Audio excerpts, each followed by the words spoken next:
Hi, everyone. Welcome and thank you for joining us. A few housekeeping items.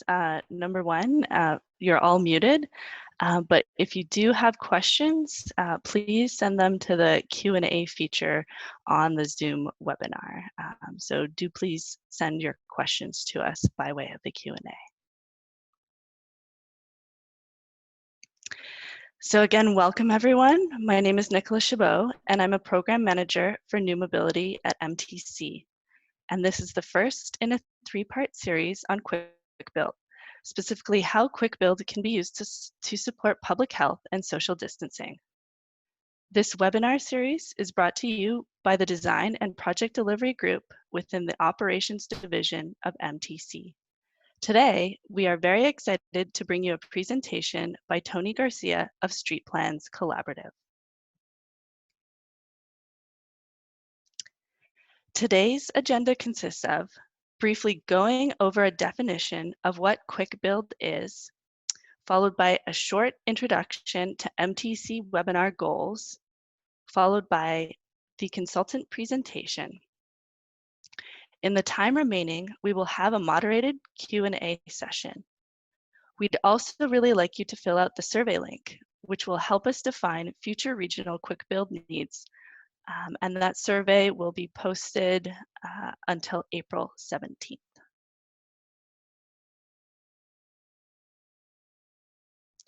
So you may ask, what is Quick Build? Quick Build is the project delivery method for complete streets and active transportation projects. It is often comprised of reversible, adjustable safety improvements. The Quick Build method allows for incremental improvements, often with low-cost materials, which can be rapidly installed. This delivery method enables projects to be built within days, weeks, and/or months. In addition, Quick Build projects don't necessarily need to be a burden that city staff undertake. They can often be initiated at the community level by community groups.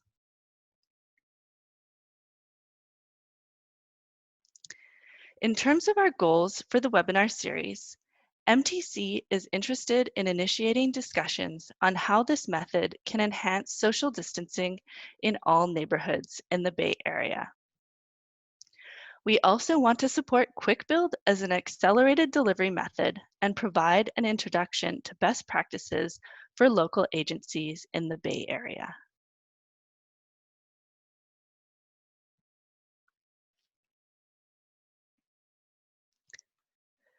Ultimately, we think this is an opportunity to get the ball rolling and facilitate conversations with local agencies and determine their interest in Quick Build as an implementation method.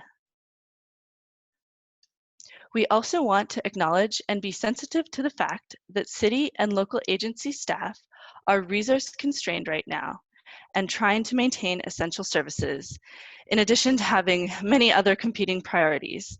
So I want to really thank everyone for being here. We really appreciate you taking the time to be here today with us. Finally, we also want to conduct a survey and get your feedback on your current local agency needs with regard to Quick Build. So at this point, I'm pleased to hand off the presentation to our consultant, Tony Garcia. Tony is a principal and co-founder of Street Plans Collaborative and leads the firm's Miami office. With over 15 years of experience, Tony is a leader in the field of urban planning and balances day-to-day management of the firm with writing, speaking, and advocating for great streets and public spaces. His work has been featured in Forbes, City Lab, Next City, and Planning Magazine, among many others. Tony is co-author of the globally acclaimed series, Tactical Urbanism, Short-Term Action, Long-Term Change, and co-author of the Tactical Urbanism book, published by Island Press in March 2015. And I've actually personally worked with Tony at the local agency city level on Quick Build projects in my previous capacity, and I can attest to his dedication, passion, and creative execution. And with that, Tony, I will hand it off to you. Thanks, Nicola. happy to be here and be able to share some of the latest work that's going on in the planning world surrounding COVID-19 and how we deal with it in the public realm. Um, I'm going to share my screen here. You can catch me on Twitter at ATG Miami, and I'll put some more of my contact information at the end.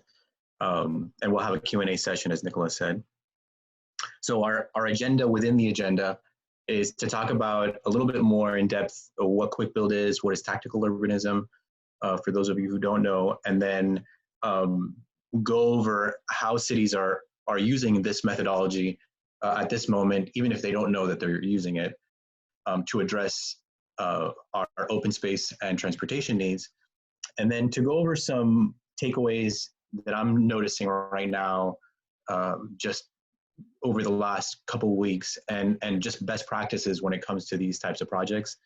This presentation is really intended to be a 101 type lecture, and there's a lot more here in terms of materials and other guidance that we can offer as you all think about how this applies to your cities and what actually makes sense for you all. So we are a transportation firm primarily. That's how we started our practice. My business partner is Mike Lydon. He works out of Brooklyn and I work out of Miami. And we do a fair amount of master planning and street design, but we also have developed a professional practice called tactical urbanism that serves those transportation plans. And we also do a lot of research into not only tactical urbanism, but how public spaces are used. And we take projects from inception, from doing the initial design all the way to implementation. And part of the reason that we do that is because we noticed in the first part of our careers that we were doing a lot of master plans and those plans sit on a shelf. And that bothered me and bothered Mike. And I think since then, we've pushed aggressively to have cities really implement these projects in an accelerated way. And the first sort of wave of tactical urbanism that we were involved with, because I think it's something that you can say has been around as long as we've been in cities, was following the Great Recession in 2008. And so there was this return back to the city. People really wanted to be able to enjoy the city, and there was a lot more folks who were living in the city, but the infrastructure and public spaces were not where they should be. And so tactical urbanism at that moment was all about accelerating transportation projects, getting something on the ground now so that folks who were living in the cities could actually use that infrastructure. And also at that time, municipal budgets were very constrained, and it was a moment that I think was appropriate for tactical urbanism because the types of materials that we use are very inexpensive. And so we've continued that, and we are at this moment right now where I think tactical urbanism is relevant because it provides an efficient, low-cost, resource-limited way of addressing an immediate need, and that's where we are right now. And so all of this, the drawings that we're showing right now are really about how we take a project from master plan to testing it out, all the way to striping plans for actual infrastructure. And so we've researched and documented these methodologies for a decade now. Most of these are online, they're free.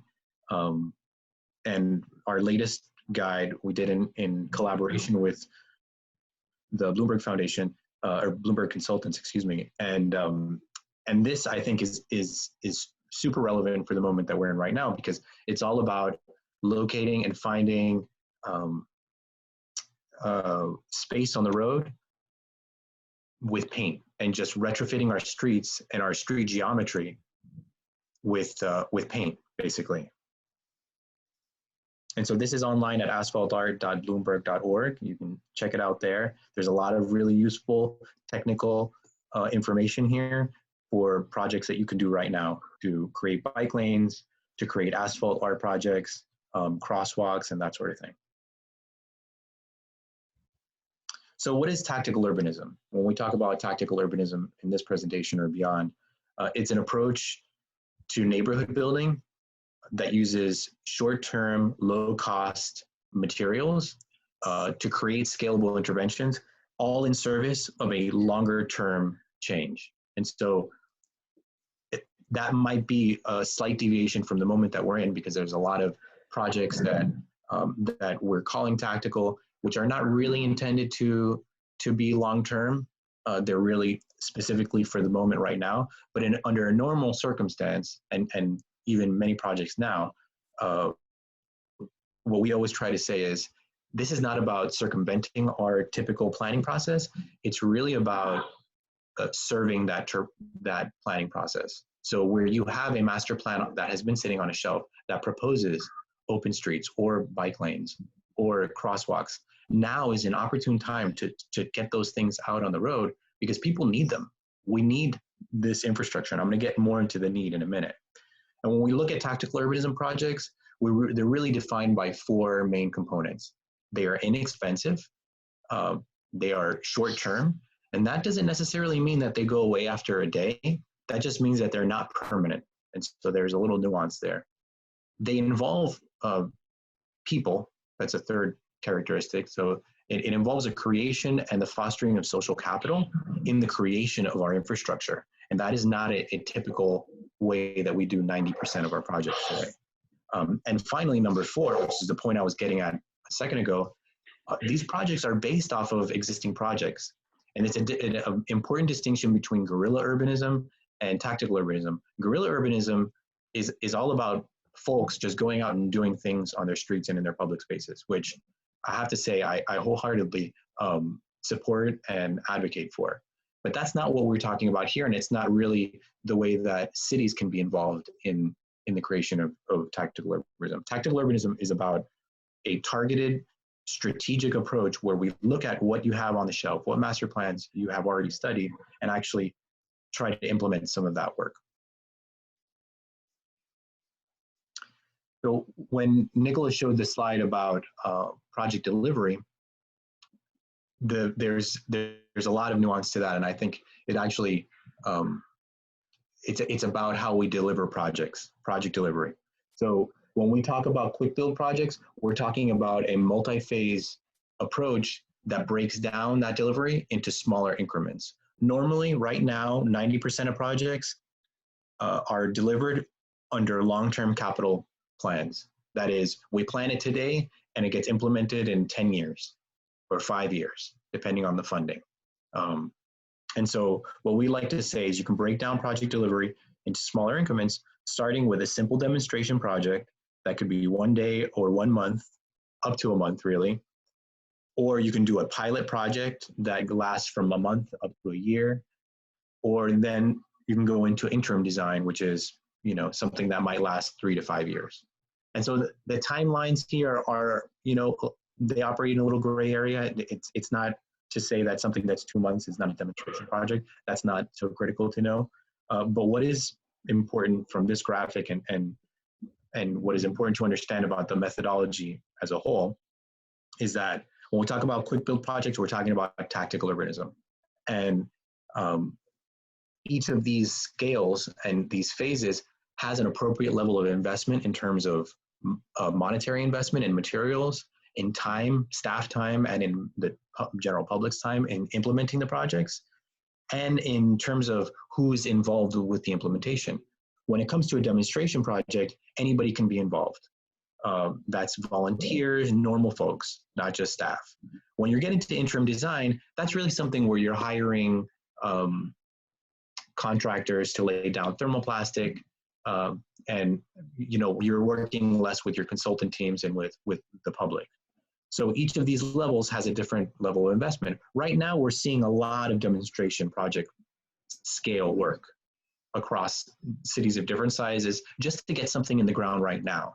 You know, we've seen it more so in the last 2 weeks up to today. A lot of the images that I'm going to show you today were posted today or yesterday on various social media channels. So I would expect, and it's one of the key takeaways I'm going to talk about later, is as the months go on and we're in this semi lockdown state nationally, you're going to see more pilot and more interim design projects get in the ground. And it's just a matter of ramping up and having a pathway to get from very temporary to more permanent. And so who should participate in this process? And my answer to that is everyone. And we've seen examples of this come from the bottom up, that is neighborhood groups and just normal citizens, some very well-known examples. That some examples that I'm going to show you right now, but others that have just been well known throughout history. And then, you know, there are the top-down examples of mayors closing whole streets and intersections. The most high-profile example is Times Square in New York City, when Mayor Bloomberg closed Times Square to traffic. And that's something that a group of citizens didn't go out there and do that. And then there's this middle area of developers and bids and planning firms like ours that participate in tactical urbanism projects and act as a go-between, or sort of collaborator with both municipal staff at the top and then citizens at the bottom. So on a normal day, any other day besides during this COVID time, I would say, why do we do tactical urbanism? Because it's a way of delivering public benefits faster, accelerating those benefits. I don't want to wait for 50 years for a bike lane to be built close to my house, or crosswalks. It's based on existing master plans, and it is all about getting something on the ground right now. And that temporary nature of these projects allows for an iterative, flexible planning process, one where we don't expect the public to go to a public meeting at 5 o'clock on a Wednesday night at a school cafeteria somewhere, but one where we actually have the public come out and help us build the infrastructure that they're going to use, and then see what works and doesn't work.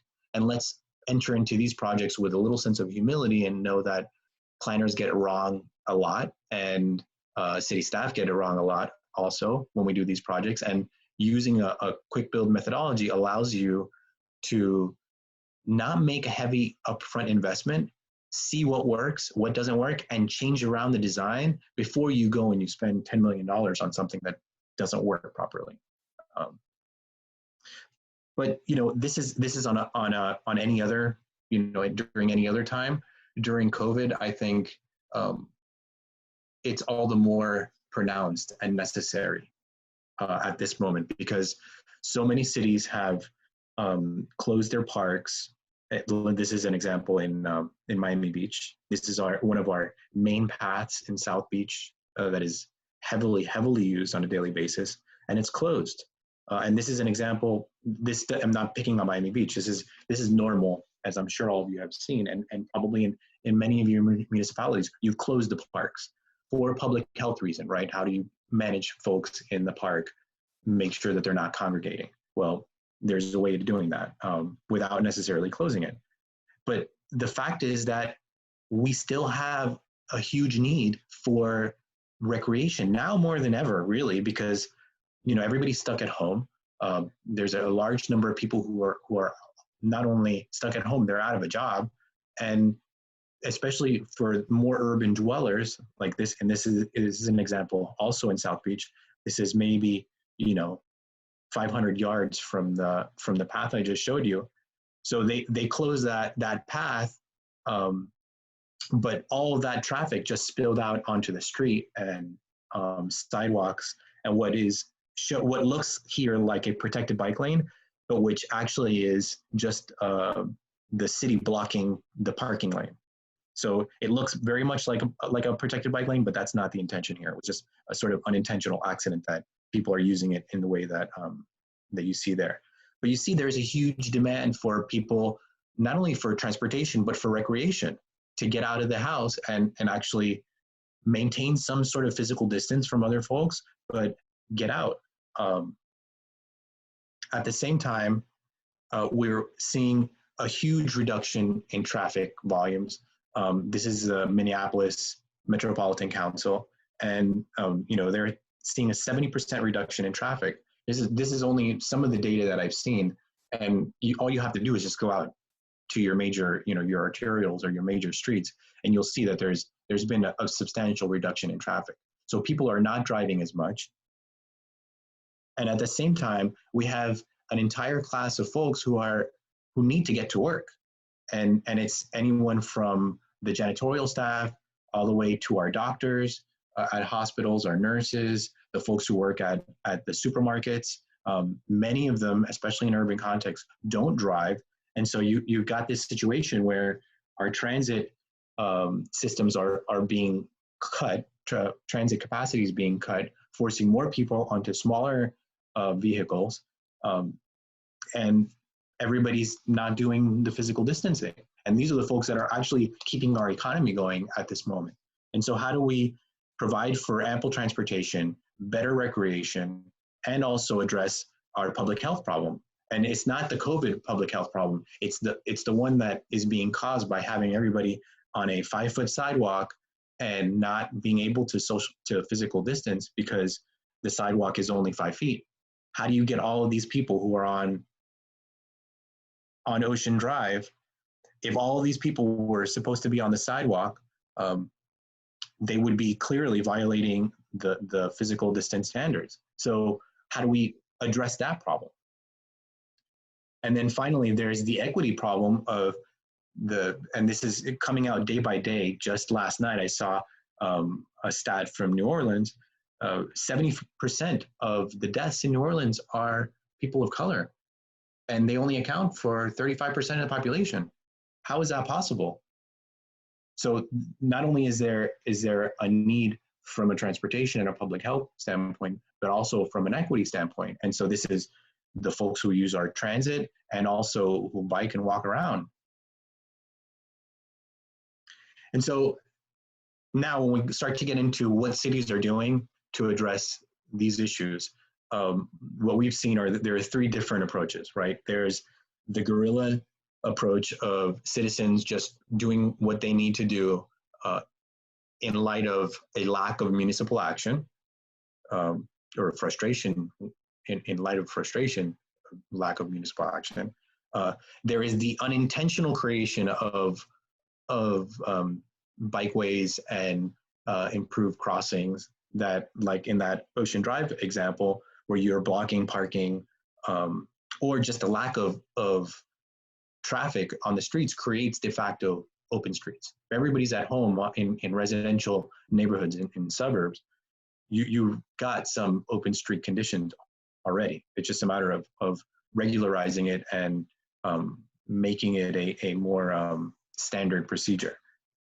And then there's the official creation of open streets, or the standardization of a methodology that would allow for those processes. And that's anything from removing beg buttons in cities, creating signage in transit stations, or like this photo is showing from New York City, creating bikeways that are physically separated from the street, and that provide for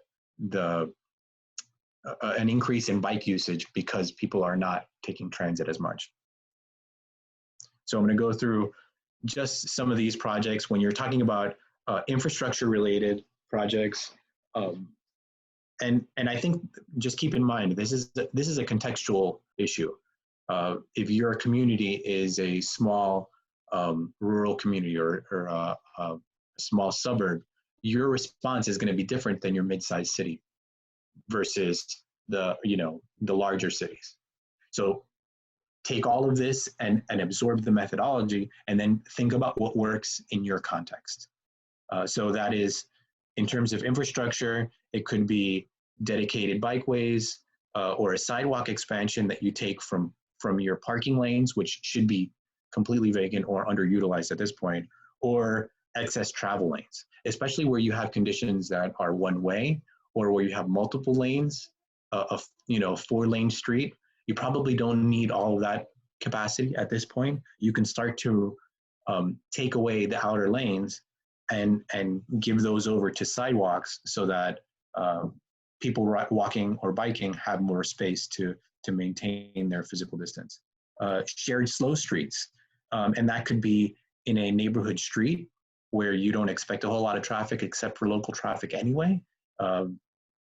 Open streets where you're closing entire networks of streets to cars.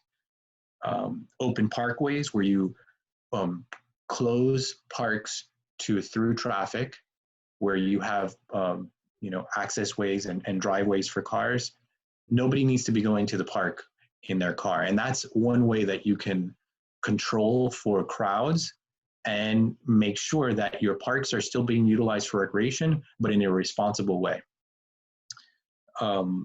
Simple signage. I mean, some of the most important projects that we're seeing right now are just ways of communicating with the general public about what's happening and how streets can be used. And those are very simple. And you can see there's a sign.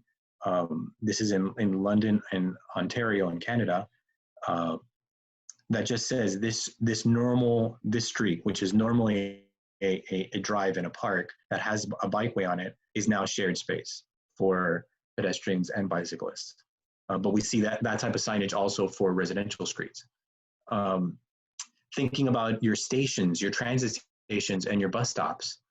People are still using transit. I know that there's been a lot of talk about transit usage being way down, but the people who are using it now have absolutely no other choice than to use it because they are considered critical staff at this point. And so making sure that you design and retrofit your stations and your stop areas with the right type of markings to allow folks to maintain physical distance but still use the system.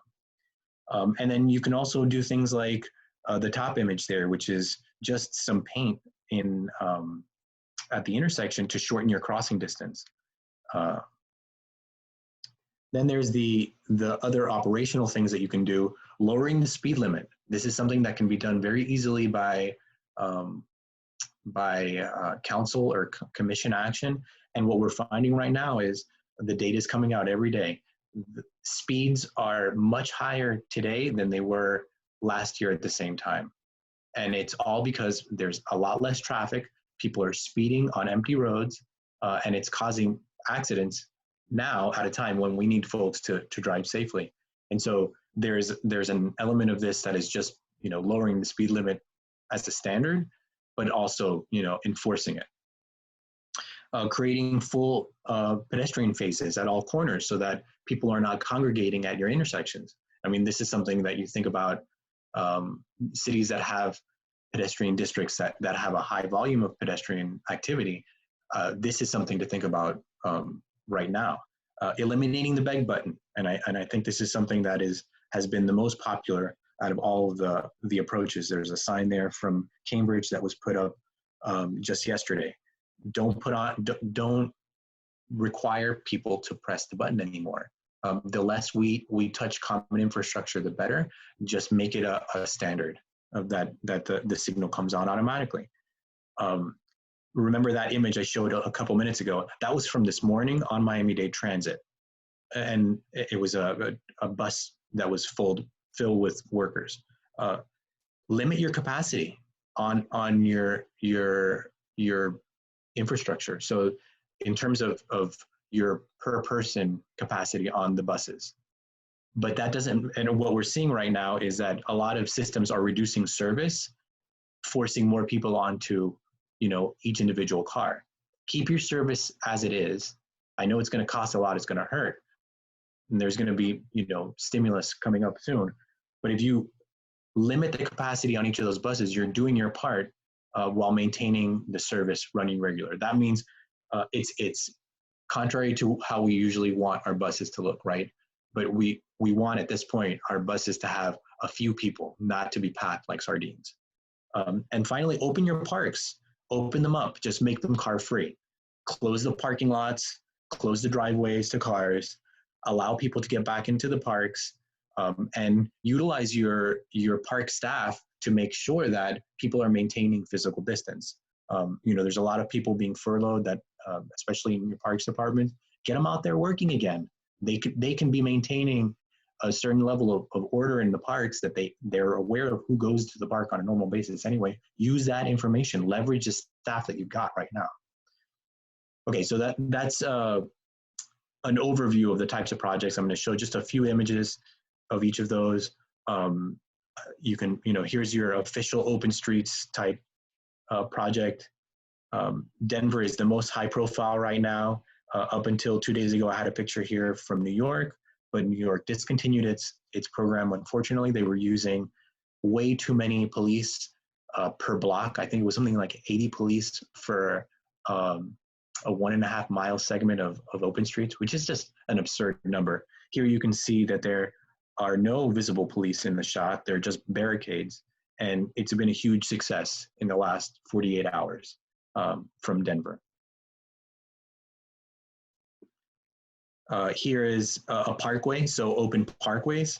Remember my final point there on the operational slide, open up your parks, but just close them to cars. This is MLK Parkway in Philadelphia. Hopefully the first of many to come. But we were seeing this in park systems all around the country. Open streets, there's a DIY version of this, and this is from a gentleman named Sam Balto in Portland, just closing his neighborhood streets so that his kids can get out into the street and his neighbors' kids to do their physical education. And I think most of you probably have the same experience I do. On my street, I look out in the afternoon, and it is filled with people walking and biking and doing their exercise. So I'm sure that there are a lot of other examples of this around the country. And this is just one that we've seen on social media. When it comes to shared streets, your shared residential streets. So this example from Portland is a closed street, but you can imagine it also being a shared street, right? This example comes out of Burlington, where they've designated certain streets as shared streets, and they're typically the residential streets, those streets that are great candidates for greenways, or that we would otherwise designate as greenway streets. That's one of the important takeaways that I will talk about later is if you want to get ahead of this and get in front of it, like Burlington did, designate streets, name the streets that are going to be good candidates for this, and have a policy in place already to allow people to do their own type of demonstration projects or open streets projects if you as a city don't have the capacity or the resources to do so. And so Burlington is a great example. It's a big city for Vermont, but it's a small city comparatively for everywhere else, and it's got some great residential streets. Here's an example of a temporary bikeway and pedway in Bristol. Here's another one. Here's an example of an official retrofit in Berlin, and you can see here the new painted line. This was done very fast, and so this is an example of a city using a more demonstration project or pilot project approach. You can imagine this is a more permanent type of paint. I don't think it's a thermoplastic, but it's probably more like just a pavement paint. Whereas this is obviously just spray paint. And a lot of these other examples, this is just chalk and cones. So this is the first example that I've shown so far of actual infrastructure being put down in a relatively fast amount of time. When it comes to the beg buttons, we're seeing this all around the country, from unofficial examples like this one to very official examples like this one, or even full-on processes like from LA DOT, where they're telling folks, they're getting in front of it. They're saying, we are going to do this at key intersections. Be aware, you do not have to press the button anymore. And so this is what I'm talking about. The cities that we see that are the most resilient in this time are the ones that are getting ahead of the problem and have processes in place to really address the COVID crisis. And then finally, I think one of the most exciting and fun things that I've seen out of this dark time is Street Mix coming up with something that I think they should have had the entire time that we've had Street Mix, which is all of the infrastructure you would need for temporary bikeways and pedways and infrastructure. And so if you are looking for a way of doing quick and easy planning at this time in a staff and resource poor environment, this is a way to do it. Go to Street Mix. They have all the latest icons and functionality to be able to do some of these designs and share them with your council and other staff who need to sign off where you're doing more official type projects. And so here are some key takeaways. Get back to basics. Your budgets are going to get very tight very soon. I'm sure you are all aware of that. The sales taxes are going to be down. Your tourism taxes are going to be down. So this is a return back to the fundamentals of tactical urbanism. Your budgets are tight. What can you do with the bare minimum of funding? And so starting to flex that muscle memory now is going to service you, come later this year or in the initial quarters of next year when you start to really feel it. Go very temporary to start.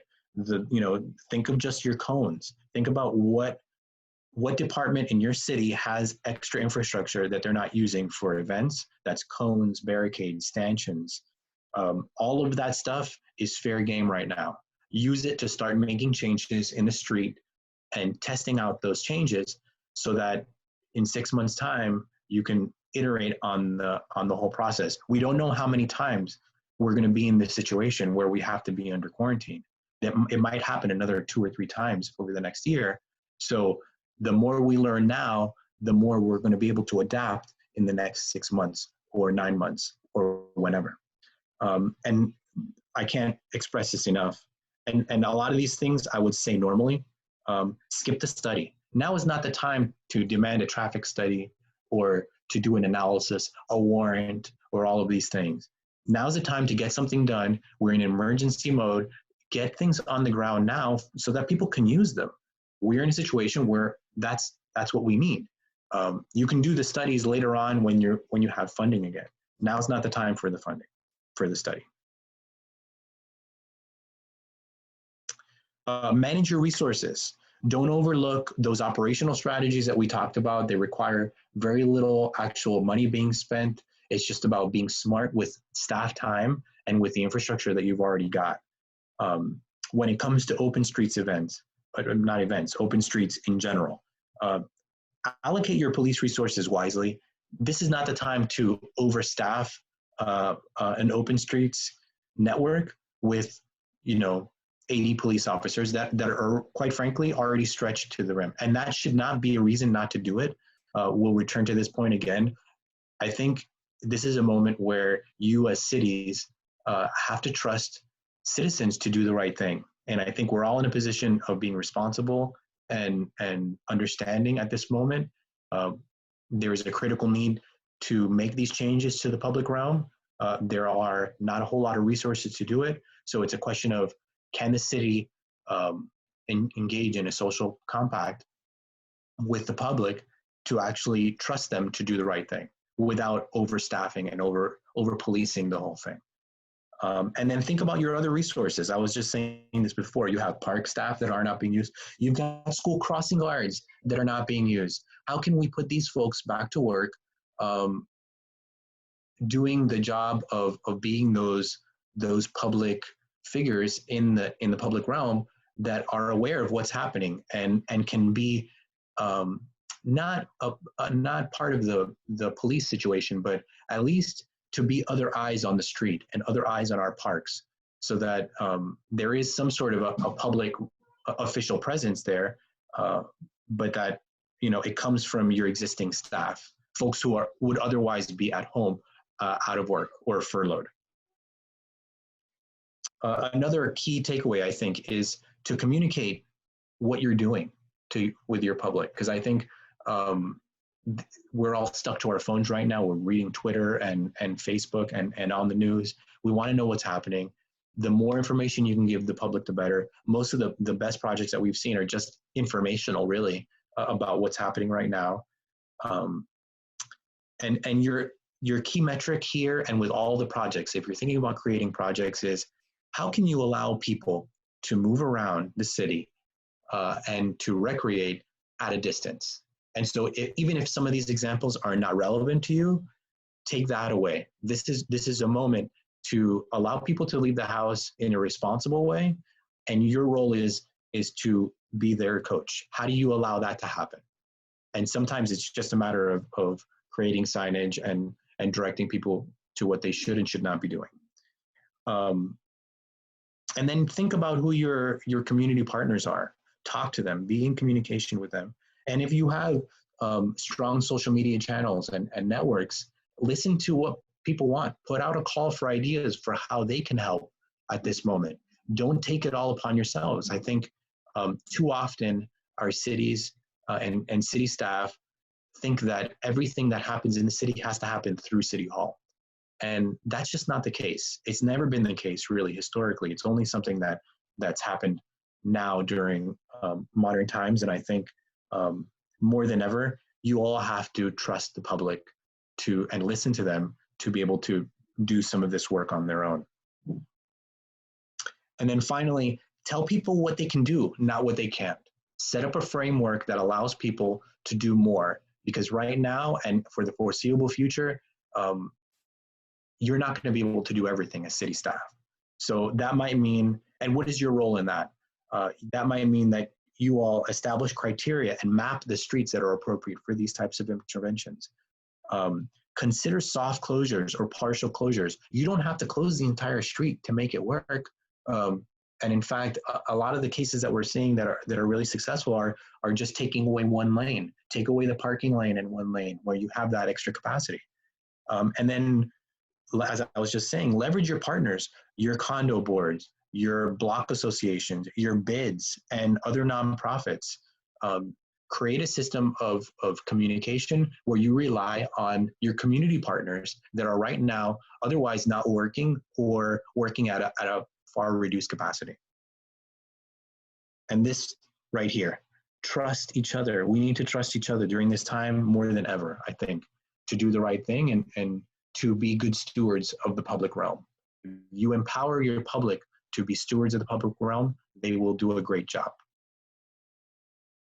And probably most important, I think, is even in this time where people are dying and where life seems at a standstill, we can still have fun. It's still important. I think as somebody who has kids, probably many of you are in the same situation. It's important, I think, that we release the pressure valve and create a framework that allows us to survive even during this time and even thrive. And let's use this time to really think about the types of cities that we have and how we want them to evolve in the future and what is important about them. What's going to happen next? I've already hinted at that. Over the next 6 months or year, this physical distancing may last quite a long time, or we might go through phases of it. The cities are being hit hardest, but it's going to hit suburban and rural contexts soon. And while most of the solutions that I've shown are very temporary, you should be thinking about how you take what works and what can last beyond this crisis to the next level, and how you do something even more permanent than the temporary cones.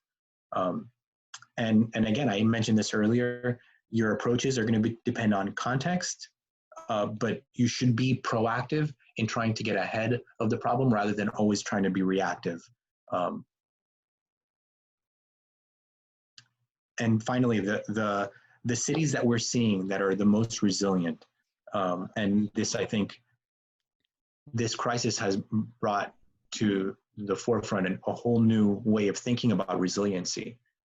There's, climate resiliency, and then there's health resiliency. And so resilient cities are going to be those cities that can manage this crisis and the ones that are going to come either most immediately in the near future or beyond.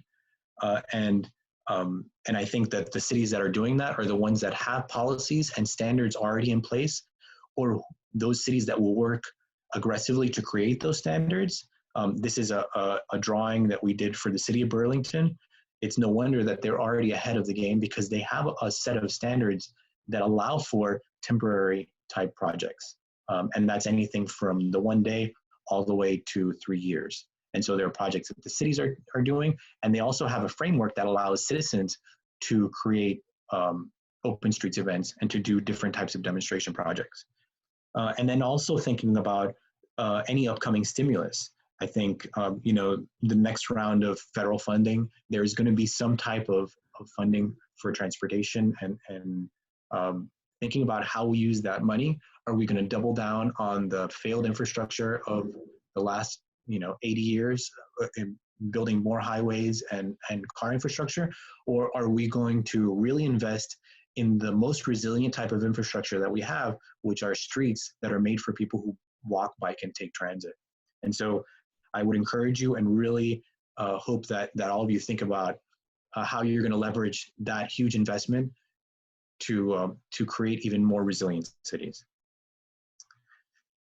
So I'm going to wrap up here. You can find, I've already got on our website, tacticalurbanisamguide.com, you can find all of our publications there for free. And we're also fitting out a COVID-19 page that will have strategies for cities from images, and also we've also got a Google Doc that is a compilation of what cities are doing all around the country.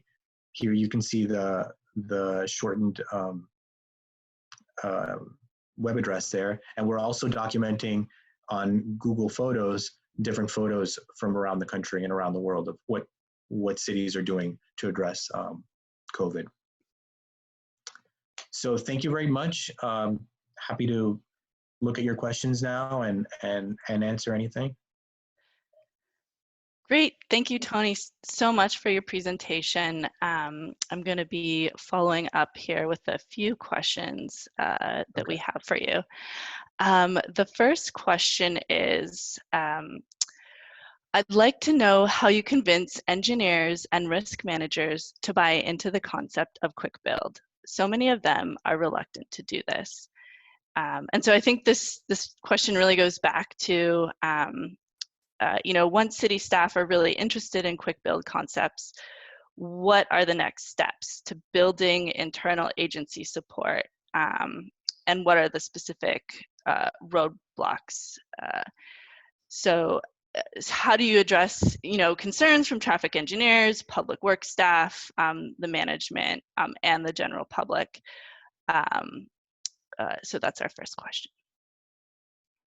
Well, that's a question that we get in every single presentation, and whether it's right now during this time or during our normal time, there's a couple of answers. Number one is you want to create or foster relationships with your elected officials, and I think having a champion, a political champion, is very important. And most of the time, when these projects succeed, and whether it's quick build or any other type of complete streets project, it's because there was some person who was championing it at the top level. And so you need both top-down support, but also you need your grassroots support. So foster relationships with your community groups, your bike ped groups. And when it comes to staff, it's all about emphasizing the reversibility of the projects and the temporary nature of the projects. And so if they don't feel comfortable at the interim level, where it's actually thermoplastic or concrete, start from zero, start from your 1 day intervention, and then move up from there, step by step. And we've seen it time and again. You can win over engineers. You're just going to have to put in the work, and it's not a matter of sticking to the standard. It's about holding their hand through the process so that they see the change in the street from the 1 day to the more permanent interventions. And so there's no silver bullet there. There's right. Either you have your elected officials who just say, this is what we're doing, and you force it through staff that are otherwise unwilling, or you hold their hand throughout the process, starting with the most temporary. Great, thanks for that answer. We have another question, and I actually think I'm going to toss it to Toshi Shepherd Ota, who is also a principal engineer on the line, who is involved in this webinar series. The question is, you mentioned previously that the reallocation of space in streets is helpful for people who feel stuck at home and want to get out. However, our goal is to keep people away from each other by social and physical distancing. Aren't we encouraging the opposite if we advertise these projects as ways to get people out and about? Shouldn't they be advertised as projects that give more flexibility and increased personal safety and physical distancing for those who crucially need that space to get where they need to go, such as essential employees? Yeah, it's a great question. I think the way that we're viewing it is in the immediate term, we're certainly looking at how can we best accommodate essential employees making essential trips. But looking at, and I'll just, most importantly, we say, listen to the public health officials. So I think what we're interested in is looking into the future, whether this is a month or two from now, when shelter in place is lifted, but we still have another 12 to 18 months of social distancing. How do we accommodate people going outside at that point? So right now, yes, you should, listen to your public health officials. And if you're considering this, think about how you can accommodate those essential trips for essential employees.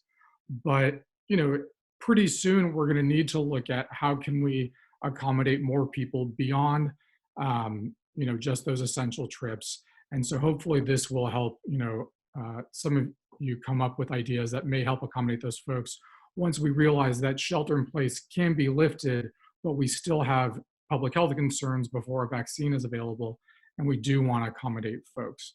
Yeah, I think, and as they said, it may come back in waves, throughout the next 12 to 18 months. So, just to be prepared for it. Great. And I want to add to that we shouldn't expect people to be inside 24/7. We're not under a complete lockdown as they've had in Spain and Italy or China. And if that were the case, then this presentation wouldn't be relevant right now at all. It's irrelevant because we still have folks that are out and about. And if you think about folks who are in New York City or in anywhere that's densely populated, we can't expect people to just be inside their apartments 24/7. They have to have some way of having time outside. Those folks are not folks like I have the luxury of having a very nice backyard and a pool. So I get my recreation in my backyard, which is maybe where this comment is coming from. A lot of people are going to have that luxury, but a lot of people don't. And so that's where that equity conversation comes in. That's where just basic health comes in. We need to allow people to still go out and do some small amount of exercise and just for mental health purposes to get out there. And so if that does change, then I would change my answer. But at this point, we're not under a full lockdown. Where it's a stay at home when you can. But I still see a lot of people walking around, and as long as we do it safely, I think it's okay. Yeah, I mean, I agree. In the Bay Area, really the guidance is to stay within walking distance of your own home. So many of the regional destination parks and beaches have been closed to cars, and really we're encouraging people to stay within their own neighborhoods. But we recognize that not all neighborhoods have local access to this safe outdoor space. So hopefully this is a way to address that, disparity, which also has equity concerns around it as well. That's actually a great segue into the last question that we have. And so tearing off of equity, Tony, can you talk briefly in the amount of time that we have left about types of projects you've worked on in disadvantaged areas or communities of concern, and how you've really engaged the community in those projects? Well, I think, my answer to that is I mean, yes, we have worked in communities that are disenfranchised. And one of the ways that we've done that is working with the school districts and working through the schools. Because, that's one of the easiest ways, I think, to access existing networks of folks. And so my answer is you should do the same thing in a disadvantaged neighborhood as you would in any other situation. Our approach shouldn't change that dramatically. And maybe it's because we do a more in-depth and sort of face-to-face process. And that means going door to door to folks. And I think that more so in communities of color than in other instances, people might see that as being an advantage. Go door to door, talk to people. They have to. I mean, at least this is how I approach this and how I practice our methodology. People have to know who we are and trust that we are looking out for them and that we're acting on their behalf. And too often cities just use email blasts or the statutorily required announcements. And that stuff, it screams of an us versus them mentality. Whereas if you go door to door and you talk to people in their homes and you talk to merchants where they're working and you explain what you're doing and you have an honest conversation about what those projects are, I think you build a lot of social capital, even if they don't agree with whatever that project is. So work with your schools and also go door to door. Yeah, that's great advice. I know I've worked with you personally on Safe Routes to School projects, so Quick Build is definitely a project method that can be applied in that context. Unfortunately, that's all the time we have. I know there's some remaining questions, but please feel free to send them to my email address. We have the survey link up here. We'll send it out to all the registered participants, so please fill out the survey. We'd really like you to do that. And yes, the slide deck will be available to everyone, and also we will be sending out the webinar as a recorded link as well.